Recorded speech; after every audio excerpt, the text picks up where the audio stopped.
স্বপ্ন শুধু দেখলেই হয় না, স্বপ্নকে বর্তমান জগতে বা নিজের জীবনে সফল করে তোলাটাই বা স্বপ্নকে পূরণ করে তোলাটাই হচ্ছে আসল ব্যাপার। এবং এই স্বপ্নের পথে হাজারো বাধা বিপত্তি আসলেও নিজের উদ্দেশ্যকে পূরণ করার পথে সব সময় অনড় থাকাটাই উচিত। আজকের আলোচ্য বইতেও এমন এক মানুষের কথা আমরা খুঁজে পাবো যে দিনে স্বপ্ন দেখলেও সেই স্বপ্নকে বাস্তবে পূরণ করে দেখিয়েছে। নমস্কার সকলকে, আশা করি সকলে ভালো আছেন, সুস্থ আছেন, নিজের শরীরে খেয়াল রেখে চলেছেন। স্বাগত আমার চ্যানেলের প্রথম বিভূতিভূষণ বন্দ্যোপাধ্যায়ের আদর্শ হিন্দু হোটেলের আলোচনা পর্বে। চলুন আজকের এই ভিডিওটা শুরু করা যাক। বিভূতিভূষণ বন্দ্যোপাধ্যায়ের অন্যতম বিখ্যাত একটি উপন্যাস। কেন আজকে আমি এটা রিভিউ সেশন বললাম না, কারণ এটি একটি ক্লাসিক উপন্যাস এবং এটা রিভিউ করার মতো ক্ষমতা আমার ভাই নেই। আমি এটা নিয়ে কিছু আলোচনা আপনাদের সাথে করতে চাই। আদর্শ হিন্দু হোটেল অনেক জায়গা থেকে প্রকাশিত হয়েছে এবং এটা একটা ক্লাসিক বলে আপনারা এটা বিভূতিভূষণ উপন্যাস সমগ্রতেও পেয়ে যাবেন এবং এটা আলাদা পার্ট হিসেবেও প্রকাশিত হয়। আমার কাছে রয়েছে গীতাঞ্জলি প্রকাশনীর বইটা, এটা আমি আন্তর্জাতিক বইমেলায় কিনেছিলাম। সেই হল ভিডিওটা যদি আপনারা না দেখে থাকেন তাহলে আমি আই বাটনে এবং ডেসক্রিপশন বক্সে ভিডিওটা মেনশন করে দিচ্ছি, আপনারা সেখান থেকে গিয়ে চেক আউট করতে পারেন। এই বইটার পেজ কোয়ালিটি খুবই ভালো এবং এর মোট পৃষ্ঠা সংখ্যা 176টি। বইটি একটি হার্ড কভার বাইন্ডিং বই, এর উপরে একটা অ্যাডিশনাল জ্যাকেট আছে যেটা এই বইটার মলাটের সাথে আঠা দিয়ে আটকানো আছে। এর মুদ্রিত মূল্য রয়েছে 130 টাকা। বিভূতিভূষণ বন্দ্যোপাধ্যায় এই উপন্যাসটিকে উৎসর্গ করেছেন কল্যাণীয় শ্রীমান নুটু বিহারী বন্দ্যোপাধ্যায়কে। আসি এই উপন্যাসের চরিত্রগুলির উপরে। আমাদের উপন্যাসের অন্যতম মুখ্য চরিত্র হলেন শ্রী হাজারি দেবশর্মা, উপাধি তার চক্রবর্তী। হাজারি চক্রবর্তীকে ছাড়া আমাদের এই উপন্যাসে অনেক পার্শ্ব চরিত্র রয়েছে, যাদের মধ্যে উল্লেখযোগ্য পদ্মজি, বেচু চক্রবর্তী, কুসুম প্রমুখ মানুষেরা।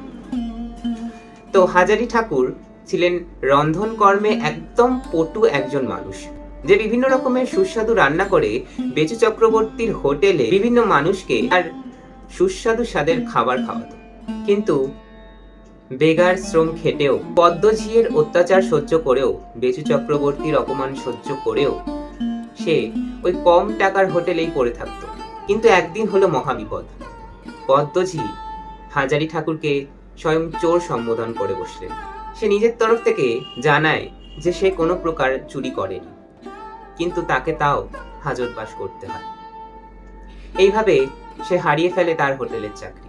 চাকরি করা কালীন বা চাকরি চলে যাওয়ার পরেও সে একটাই স্বপ্ন দেখত, যে তারও একদিন নিজের হোটেল হবে, হাজারি ঠাকুরের আদর্শ হিন্দু হোটেল। সে এইভাবে ধীরে ধীরে স্বপ্ন দেখতে দেখতে নিজের স্বপ্নের দিকে ধীরে ধীরে এগিয়ে যেতে থাকে এবং ধীরে ধীরে জোগাড় করে পুঁজি ব্যবসায় লাগানোর জন্য। তাকে পুঁজি দেওয়ার জন্য বিভিন্ন মানুষ এগিয়ে আসেন এবং এত পুঁজি জোগাড় করেও সে কি শেষ পর্যন্ত খুলতে পারবে এই হোটেল? হাজারি ঠাকুরের আদর্শ হিন্দু হোটেল খোলার স্বপ্ন কি পূরণ হবে? কেউ কি খেতে আসবে তার হোটেলে? এ যেন এক মহা সংগ্রাম। তবে মনকে ছুঁয়ে যাওয়া এবং একটা সত্যিকারের হৃদয়স্পর্শী উপন্যাস পড়তে গেলে আপনাকে অবশ্যই পড়তে হবে আদর্শ হিন্দু হোটেল। এবার আসি আমার দৃষ্টিভঙ্গির উপরে। বিভূতিভূষণ বন্দ্যোপাধ্যায়ের এর আগে আমি পথের পাঁচালী পড়েছি এবং বিভিন্ন ছোটখাটো ছোট গল্প পড়েছি, কিন্তু আদর্শ হিন্দু হোটেল আমি যখন পড়া শেষ করি তখন আমি এই কথাটাই ভাবতে থাকি যে মানুষের স্বপ্ন দেখলেই সব হয় না, স্বপ্নকে সত্যি করে আনার ক্ষমতাটাও রাখতে হয়। হাজারি ঠাকুরের সেই স্বপ্ন সত্যি করার ক্ষমতা ছিল এবং তার সবচেয়ে বেশি হাজারি ঠাকুরের মনের মধ্যে একটা প্রবল ইচ্ছা, এই যে ইচ্ছা বা মনের মানসিক যে শক্তি, এই মানসিক শক্তির জোরেই মানুষ অনেক কিছুই করে ফেলতে পারে এবং শুধু মুখে বললেই হয় না, কাজে করেও দেখানোটা একটা অনেক বড় ব্যাপার। এক সময় তাকে যারা অপমান করেছে, অপদস্থ করেছে, তাদেরকেই একদিন হাজারি ঠাকুরের হোটেলে আবার এসে হাজারি ঠাকুরের হয়ে কাজ করতে হয়েছে। এমনও পরিস্থিতি আমাদের এই উপন্যাসে দেখা দিয়েছে। তো সবসময় এই উপন্যাসে হাজারি ঠাকুর কারোর সাথে একটা খারাপ ব্যবহারও করেনি, সবসময় সকলকে নিজের পক্ষ থেকে একটা সাহায্য করার চেষ্টা করেছে। তো তার ভালো মানুষের সুযোগও নিয়েছে অনেকে অনেকবার। তো কিন্তু সে নিজের উদ্দেশ্যের প্রতি অনড় ছিল, তাকে কেউ এক বিন্দুও নড়াতে পারেনি।